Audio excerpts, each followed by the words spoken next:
مسلمانوں جب گناہ کی اڈوں پہ جاؤ تو اس وقت قبر کی پہلی رات بھی یاد کر لو. ایک وقت تو آنا ہے قبر کی پہلی رات آئے گی. خدا کے لیے آخرت کی تیاری کرو. اللہ نے زندگی 31 منانے کے لیے نہیں دی ہے. اللہ نے زندگی شراب کے لیے نہیں دی ہے. اللہ نے زندگی گناہوں کے اڈوں کے لیے نہیں دی ہے. اللہ نے مال کی عیاشی کرنے کے لیے زندگی نہیں دی ہے. میرا رب فرماتا ہے الذی خلق الموت والحیات لیبلوکم ایکم احسن عملا. ہم نے موت اور زندگی کو اس لیے پیدا کیا تاکہ تم کو آزمائے کہ تھوڑی سی زندگی پا کر کون اچھا عمل کرتا ہے. اچھے عمل کے لیے آئے ہو. دوسرے مقام پر میرا رب فرماتا ہے یا ایھا الذین آمنوا اتقوا اللہ ولتنظر نفس ما قدمت لغد. اے ایمان والو اللہ سے ڈرو اور قیامت کے دن کے لیے کیا بھیج رہے ہو اس سلسلے میں غور کرو, اس سلسلے میں فکر کرو. میرے آقا علیہ السلام کے دیوانوں تو غیر مسلموں کو, کافروں کو, مشرکوں کو, یہود و نصارہ کو دیکھتے دیکھتے ہم بھی 31 منانے لگے اور وہ رات شراب کی اور زنا کی رات. اور اللہ اکبر, میرے آقا فرماتے ہیں زنا وہ قرض ہے. جو زنا کے شوقین ہیں ان کے لیے یہ حدیث میں بطور تحفہ دے رہا ہوں اور امید ہے کہ وہ قبول کر کے اس کو اپنے دل میں اتاریں گے. آقا کریم صلی اللہ علیہ وسلم کے فرمان کا مفہوم ہے زنا وہ قرض ہے. ہر قرضہ انسان اپنی مرضی سے ادا کرتا ہے, لیکن زنا وہ قرض ہے جو انسان اپنی مرضی سے ادا نہیں کرتا. ادھر اس نے کیا ادھر وہ قرض ادا ہو جاتا ہے. یعنی تم نے کسی کی بہن کے ساتھ زنا کیا, معاف کیجیے گا یہ جملے سننے کی طاقت رکھی حدیث ہے. اگر حدیث نہ ہوتی تو میں کبھی جرأت نہیں کرتا یہ بات کرنے کی. اگر تم نے کسی کی بہن کے ساتھ زنا کیا تو تمہاری بہن کے ساتھ بھی زنا کیا جائے. اگر تم نے کسی کی ماں کے ساتھ زنا کیا تو تمہاری ماں بھی محفوظ نہ رہے گی. اگر تم نے کسی کی بیٹی پہ بدنظری کی تو تیری بیٹی بھی محفوظ نہ رہے گی. کتنا باغیرت ہے جوان تو, تیری غیرت کو اب کائنات دیکھے گی کہ اگر تو اپنی بیٹی کو بچانا چاہتا ہے تو تو دوسروں کی بیٹیوں کو بچا لے, تیری بیٹیاں بچ جائیں.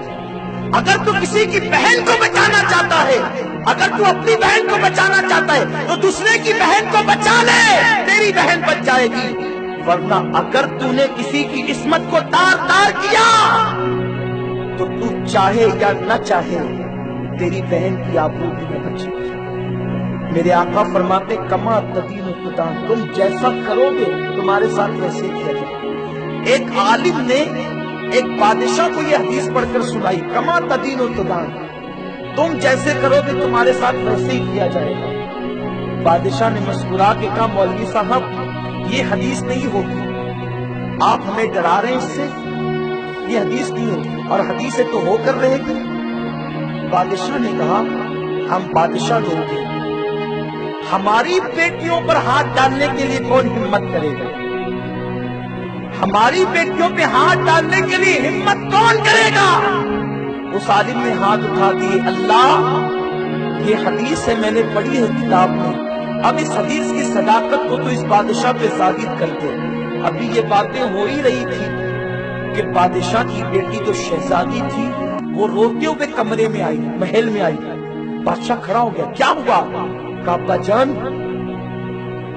میں بازار سے گزر رہی تھی, کسی ایک لڑکے نے مجھے پکڑا اور میرے گالوں پر اس نے اپنے گال رکھ دیے. بادشاہ کی آنکھ میں آنسو آ گئے. کہا بیٹی جا. جب وہ چلی گئی تو بادشاہ نے اس عالم سے کہا کہ میں تصدیق کرتا ہوں کہ یہ حضور کی حدیث ہے. کہا کیوں؟ تھوڑی دیر تو پہلے تم بڑی باتیں کر رہے تھے. کہا کہ میں نے اپنی پوری زندگی پاک دامنی سے گزاری, لیکن ایک مرتبہ مجھ پہ شیطان نے غلبہ کیا اور میں زنا کے لیے گیا. لیکن زنا کے لیے گیا, ایک عورت کے گالوں پہ گال رکھا, لیکن مجھے ڈر لگی, فوراً میں ہٹ گیا. تو جتنا زنا میں نے کیا تھا اتنا میری بیٹی کے ساتھ ہو گیا. یہاں پر ایک عبرت کی بات بتاؤں, جو زنا نہیں کرتے ان کی بیٹیوں کی آبرو اللہ بچاتا ہے. ایک بہت بڑے بزرگ نے ایک واقعہ لکھا جسے آپ دل کے کانوں سے سنیں۔ وہ لکھتے ہیں کہ ایک شخص بوڑھا ہو گیا، 5 بیٹیوں کا باپ تھا، 5 بیٹیوں کا باپ بوڑھا ہو گیا، نماز کا پابند، عبادت کا پابند، تقویٰ پرہیزگاری میں پورے علاقے میں اپنی مثال آپ تھا۔ بستر پہ پڑ گیا، ماں بھی بیمار ہو گئی، 5 بیٹیاں اس قدر تنگ آ گئی، کسی کے گھر جاتی، کام کرتی، محنت کرتی، ماں باپ کا علاج کرتی۔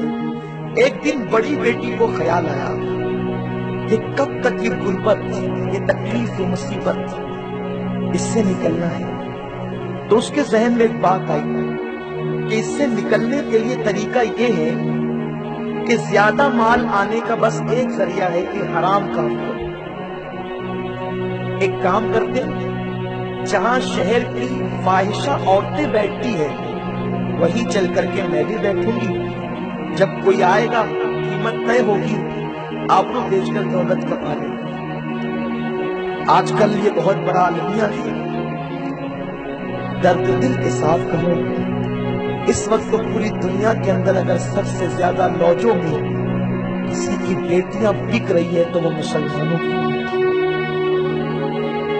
کچھ تو نفسانی خواہشات کی بنیاد پہ گناہ کر رہی ہے، لیکن اکثر مسلم بچیوں کا حال یہ ہے کہ وہ غربت کی چکی میں پستے پستے اب اس منزل پر پہنچ گئی کہ انہوں نے اپنی آبرو بیچنا شروع کر دیا۔ کاش کہ میری قوم کے لوگ اپنی بیٹی کی منگنی میں 3 اور 5 لاکھ روپے خرچ کرنے کی بجائے ان غریب کی بیٹیوں کی آبرو کو بیچنے سے بچا لیتے۔ کتنا بڑا المیہ ہے، کتنا بڑا المیہ ہے کہ مسلم بیٹیاں بک رہی ہیں، ان کی آبرو بک رہی ہے، اس کے ذمہ دار صرف وہ نہیں بلکہ پوری امت ہے، دنیا کا ہر مسلمان ہے۔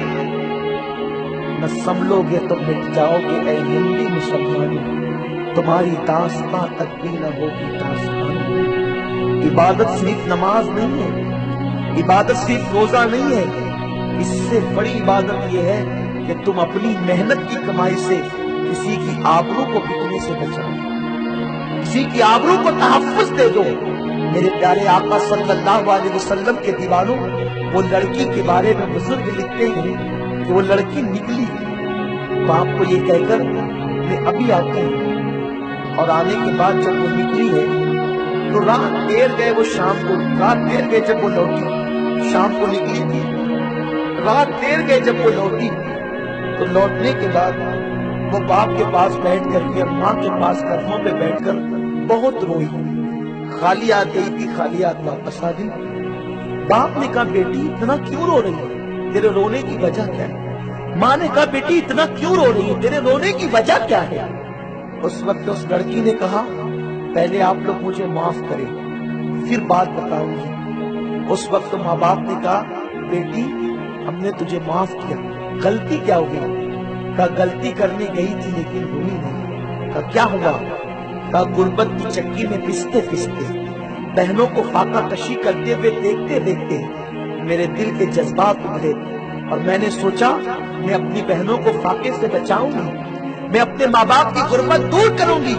وہ بیٹی کوئی کاروبار نہیں کر سکتی، تو میں نے سوچا کہ جہاں شہر کی اوباش اور فاحشہ عورتیں زنا کا اڈا سجا کر بیٹھتی ہیں، میں بھی وہاں جا کر بیٹھ جاؤں گی، جب کوئی آئے گا مضبوط سودا کروں گی اور آبرو بیچ کر اپنے ماں باپ کی غربت دور کروں گی۔ لیکن ابا جب میں بن سنور کر وہاں جا کر کے بیٹھی تو میری جیسی حسین وہاں کوئی عورت نہیں تھی، لیکن جو بھی میرے سامنے آتا خدا جانے کیا ہوتا، اس کی نظریں جھک جاتی، وہ میری طرف نہیں دیکھتا اور میرے بازو کی عورتوں کی طرف بڑھ جاتا، ان کے ساتھ سودے کرتا، انہیں لے کر کے چلا جاتا۔ میں شام سے لے کر رات دیر تک بیٹھی رہی، وہ بازار چلتا رہا، لیکن مجھ جیسی خوبصورت وہاں کوئی لڑکی نہیں تھی، لیکن کوئی میری طرف نہیں آیا، جو میرے سامنے آیا نظریں جھک گئی، آگے چلا گیا۔ باپ نے آنسو پوچھتے ہوئے کہا بیٹی اگر 1000 دن تک بھی تو وہاں بیٹھتی تو تجھ کو کوئی نہیں چھوتا، اس لیے کہ تیرے باپ نے آج تک کے کسی عورت کو نظر بھر کر کے نہیں دیکھا، اور میرے نبی کا فرمان حق ہے، کما بدیل النار، جب ہم نے کسی کو نظر بھر کے نہیں دیکھا تو ہماری بیٹی کیسے دیکھی جائے گی؟ جب ہم نے لوگوں کو تحفظ فراہم کیا،